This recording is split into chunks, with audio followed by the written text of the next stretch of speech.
Okay guys, 80 series owners, I'm here to show you how to do the stereo system in your 80 series. Obviously this is a pretty hot topic for owners who wanted to upgrade their systems such as this to a touchscreen, GPS, DVD, whichever. One thing you're really going to need to do is your research beforehand to make sure that these systems actually fit into the space for the double DIN or single DIN, depending on what you've got and what model you have.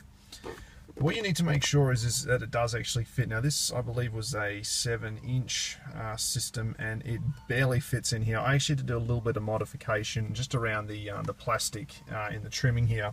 I just had to get a little hacksaw and a file and just take a little bit off the sides. I think I probably did a couple of mil either side and everything was okay. So just be aware you may need to do some minor modifications on your system. Now before we get stuck into how to actually wire it, there is a very simple solution that's being provided these days, but you're going to have to follow some steps in order to make it work properly. So you're going to need one of two types of harnesses. Some are called the 1987 Toyota harness. You type this into eBay, you'll come up with hundreds of harnesses that look a little bit like the ones I have here.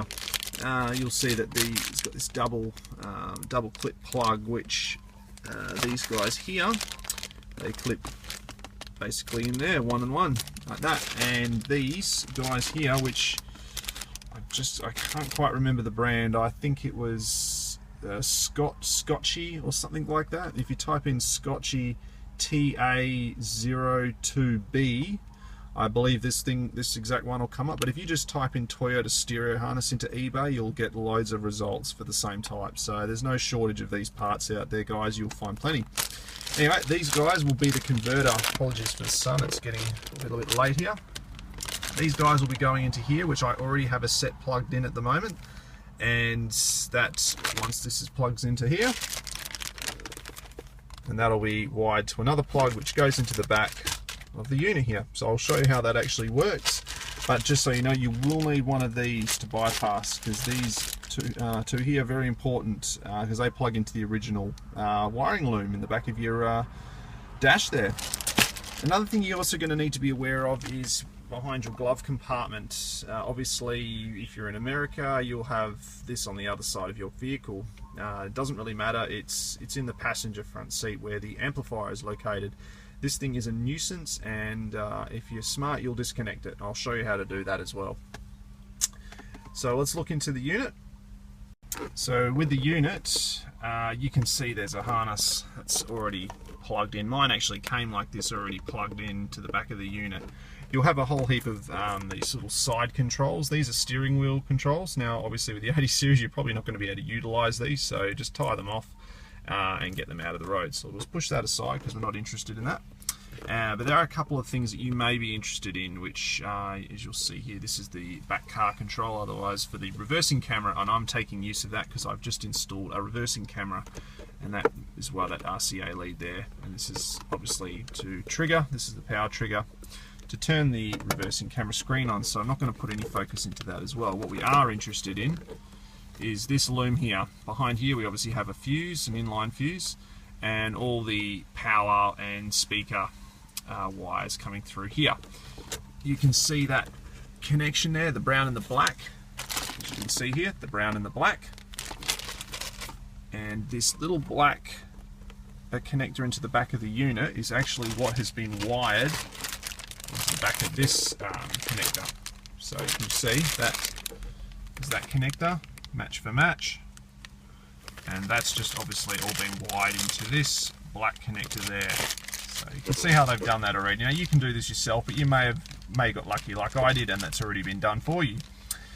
Either way, it's not a very difficult job. You just need to match color for color and follow the instructions that comes with your head unit. It'll tell you exactly which color goes where, and you should obviously have a plug like this. They're not just going to leave you high and dry. Now behind the actual unit, and hopefully you can see okay into here, is you'll see the two original grey connectors, one there and one there. Alright, these are otherwise known as the bypass connectors to the amplifier. So utilize these, you'll actually bypass the stock amplifier and you can obviously run the 4 main speakers in your car without the amp, which will be the front doors and the 2 rear doors. You will lose your speakers in the boot, or if you've got any in the luxury LX models, you may have some in the roof as well. You will lose at least 2 of your speakers when you use this bypass connection. It's only wired up for a basic 4, because most head units will not be able to take more than 4 speakers. This is why Toyota has done this. You'll see I've actually tucked, there's another, this is the fusible harness with a fusible a link in here as well. I've actually just pushed that aside. We don't need to focus on that, but you'll see there's actually some white connectors. We would use these and plug them into the back of this loom if we were using the stock amp, but I would highly recommend you don't do that. The amp is a pain. It's dated, it's aged, and it really doesn't serve the purpose that it used to do with the stock head units. So we'll stick with the grey connectors. I have to emphasize this, stick with the grey connectors. You'll also notice there's a little 2-pin red and black there. Ignore that, that's part of the old harness as well. So once you've connected in these two grey connectors here into the loom, you will get power, and you will also get sound to your system. You'll almost be done. You don't have much more to do, but you will still need to earth the unit, which is done in a few ways. You can do a side one here. This is an extra ground earth, and I've just run that myself. I've just made this, and it actually just runs to an earthing point as well. I've just done this for a bit of extra earthing, but you shouldn't need to do this because you should have your antenna connection in there as well. The antenna connection on mine just plugs straight down there into the right there into the back. This is actually an earthing point for the vehicle as well, and your sound will improve greatly if you still have one of these active and are able to plug it into the back of the head unit. If you can't plug it into the back of the head unit, you're going to really need to find a good solid earth, or your sound quality, it's going to sound like the engine noise is traveling through your speakers, and it's going to sound horrible. And there's a good way of blowing your head unit, or even starting a fire, where these things will get super hot.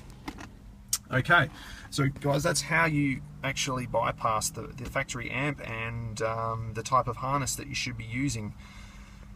Now we'll look at how to actually turn the amp off, and this is another important step in doing that, and we'll go into that now. Okay, and now as I've stated before, the factory amp is located behind the glove compartment of the passenger side of the vehicle. So whether you're on the left or the right, it doesn't matter, it's behind the glove box. In order to remove the glove box, it's very simple. You'll see a couple down here. Sorry, I hope you can't see. Alright, see where my finger is right there? You'll see a grey tab, and you'll see a Phillips screw here. I'm just going to take you back so you can see where I am. And there'll be another one just over here as well. Okay, 2 Phillips screw heads. Okay, once you've taken them out, put the glove box down, and it should just rock out of place. Very simple. And then you'll see a few items behind here, including the wiring loom, and runs across to here. And you will see side of the kick panel, 2 grey connectors go into the side of the factory amp. Unplug that one and that one. There you have it.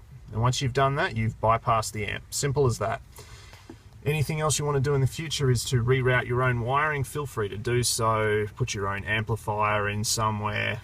It's totally up to you. There's plenty of threads on the I Hate Mud forum, and I'm sure there's probably some other forums around showing people how to do some custom-made stereo wiring to subwoofers, amplifiers, all of that.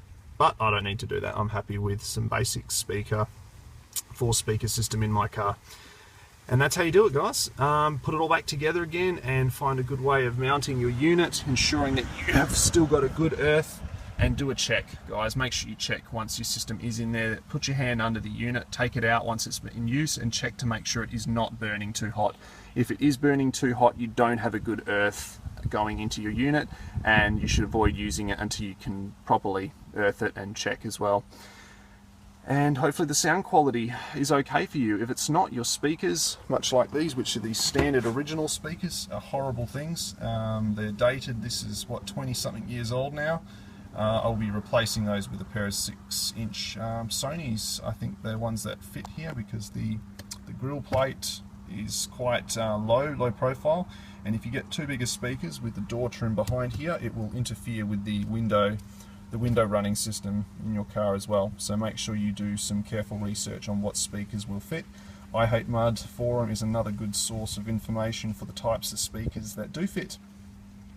Alright, we'll leave it at that, guys, and hopefully this has helped you bypass the factory amp on your 80 series, as well as understanding how to wire the back of them in and getting a loom to save you plenty of time. Okay.